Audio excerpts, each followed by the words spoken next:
योग सूत्र की चर्चा की श्रृंखला में पुनः आपका स्वागत, अभिनंदन। तो आज हम सूत्र संख्या 18 से शुरुआत करेंगे।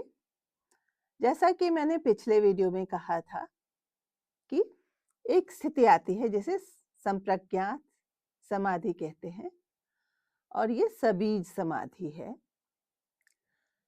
संप्रज्ञात समाधि के बाद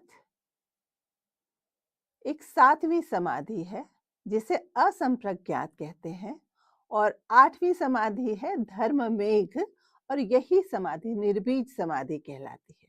महर्षि पतंजलि ने सबीज और निर्बीज के बीच एक और समाधि का जिक्र किया है। विराम प्रत्ययाभ्यास पूर्वः संस्कार शेषोऽन्यः। महर्षि पतंजलि सबीज और निर्बीज समाधि के बीच एक और समाधि की परिकल्पना करते हैं और वो इसे कुछ नाम न देकर अन्य कह डालते हैं। ये वो अवस्था है जब हमारा मस्तिष्क, साधक का मस्तिष्क सारे कार्यकलापों को समाप्त कर देता है और हमारे मस्तिष्क में, बुद्धि में सिर्फ संस्कार ही शेष रह जाते हैं। और ये संस्कार वो संस्कार हैं जो अच्छे अभ्यासों से, बहुत दीर्घ काल के अभ्यास से बनते हैं। इस अवस्था को विराम प्रत्यय कहा जाता है। तो चलिए अगले सूत्र में समझते हैं विराम प्रत्यय है क्या। सूत्र संख्या 19। भव प्रत्ययो विदेह प्रकृतिलयानाम्। इस सूत्र में विराम प्रत्यय की स्थिति समझाई गई है और विराम प्रत्यय वो स्थिति है जब शरीर धारण करते हुए भी साधक को शरीरहीनता का एहसास होता है। वह अशरीरी रूप में कहीं भी विचरण कर सकता है। हमारे जो हमारा देश है इसमें बहुत से ऐसे महर्षि हुए हैं जिनको अशरीरी विचरण करने की क्षमता प्राप्त थी। एक आध नाम मैं आपको बताती हूँ। रामकृष्ण परमहंस थे, महर्षि रमण थे। ये लोग इस अवस्था में पहुंच चुके थे और यहाँ तक पहुंचने के लिए उन्होंने कोई अभ्यास नहीं किया था। इनके पिछले जन्मों के जो संस्कार थे उसी से इनको सीधे इनके पास ये शक्ति थी। तो इस जो विराम प्रत्यय की स्थिति है, इसका कुछ पल अनुभव हम निद्रा में भी करते हैं, लेकिन निद्रा जो है वो अंतर्मुखीन है। इसमें हम तामसिक स्थिति है हमारी, जबकि जो विराम प्रत्यय है इसमें हम सभी गुणों से ऊपर उठ जाते हैं। सभी किसी भी गुण का कोई असर हमारे संस्कार में नहीं रह जाता।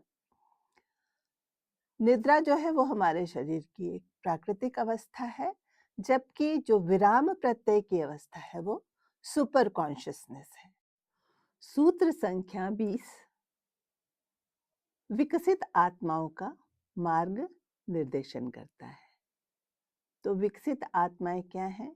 जिन्होंने विराम प्रत्यय की स्थिति को प्राप्त कर लिया है और लेकिन इस स्थिति को प्राप्त करने के बाद भी वो पूरे श्रद्धा, भक्ति, पूरे अनुशासन और साहस के साथ अपनी साधना को और सघनतर बनाने के प्रयास में लगे रहते हैं।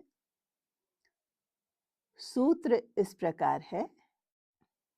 श्रद्धा वीर्य स्मृति समाधि पूर्वक इतरेषाम्।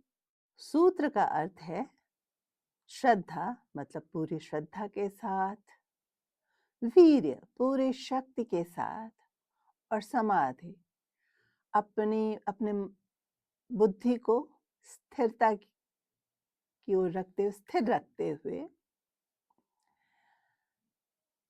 जो अ, एक अवस्था ऊंची अवस्था में पहुंचे हुए साधक हैं, वो इन सब शक्तियों का प्रयोग आगे बढ़ने के लिए करते हैं। आगे बढ़ना अर्थात अपने लक्ष्य तक पहुंचना। तो जो विराम प्रत्यय है वो हमारा लक्ष्य नहीं है, एक पड़ाव है। और कई साधक इस पड़ाव को ही लक्ष्य मान लेते हैं और उसका फल क्या होता है, वो अपने रास्ते से पथभ्रष्ट हो जाते हैं। तो ये जो एक ऊंची स्थिति प्राप्त की जा सकी है समाधि की, उससे और आगे बढ़ना है, हमें निर्बीज तक पहुंचना है, निर्बीज समाधि तक पहुंचना है। निर्बीज समाधि यही हमारा आखिरी लक्ष्य है और जहां हमें आत्म साक्षात्कार होता है।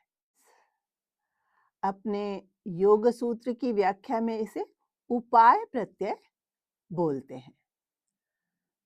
तो इस जो उपाय प्रत्यय की स्थिति है, यहाँ जो साधक है वो अपने उपलब्धि उसने पूर्व उपलब्धि कर ली है, उससे अत्यधिक आनंदित नहीं होता, विचलित नहीं होता और वह साधना को और सघनतर कर आगे बढ़ने के प्रयास में लगा रहता है।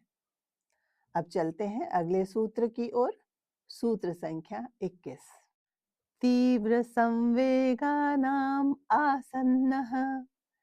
इस सूत्र के माध्यम से पतंजलि बताते हैं कि जिनकी साधना ऊर्जास्वित है वो लक्ष्य के करीब होते हैं।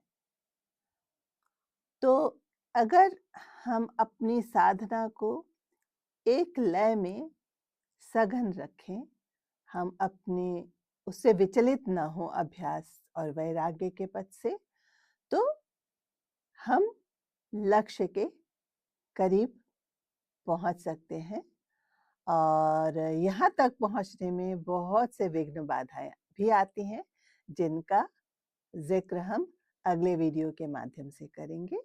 अगर आपको हमारी ये योग सूत्र की चर्चा में रुचि आ रही हो, अगर आप इसे पसंद कर रहे हो, तो मैं सोचती हूँ कि इस योग सूत्र का जो संदेश है वो व्यक्ति तक पहुंचना चाहिए। आज के समय में ये ज्यादा जरूरी हो गया है, जब हम देख रहे हैं कि दुनिया अंधे दौड़ में फंस गई है।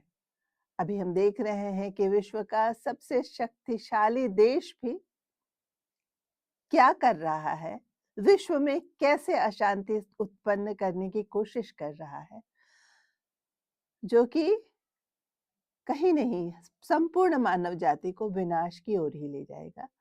तो आप कृपया इस वीडियो को ज़्यादा से ज़्यादा लोगों तक पहुंचाने की कोशिश करें। ये आपका शुभ प्रयास होगा। नमस्कार।